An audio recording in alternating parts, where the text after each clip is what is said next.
Good morning, God's family.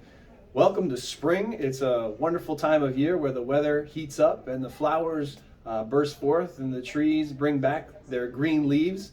And we're excited because this week we're talking about an incredible verse from Romans chapter 8, verses 1 to 2, which says, "Therefore there is no condemnation for those who are in Christ Jesus. For in Christ Jesus, the law of the Spirit of life has set us free from the law of sin and death." And the question that was asked this morning at daily prayer was, is there anyone here to condemn you? And this was the question that Jesus asked the woman who was caught in adultery, where her accusers brought her before Jesus and said, "What should be done to this woman? She's broken the law." And Moses said in the law that such a woman is deserving of death. And Jesus pauses, goes down to the ground and starts writing something into the ground. And then he rises after a minute and says, "He who has no sin, let that person be the first one to cast a stone." And little by little, the crowd dwindles away because they recognize that they are equally guilty before God and deserving of their own death.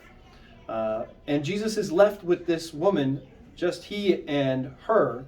And he says simply, "Where are your accusers? Is there anyone left to condemn you?" And she looks around and she says, "No one, Lord."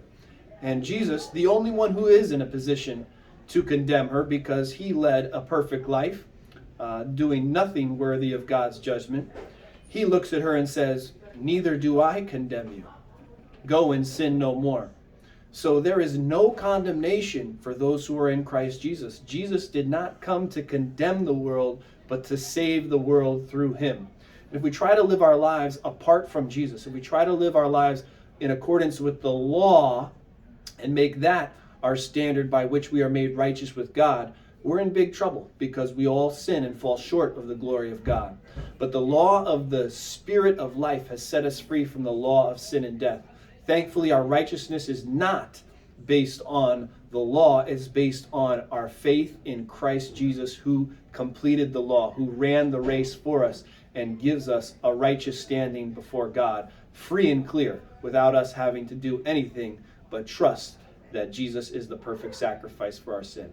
And that's the thought of the week.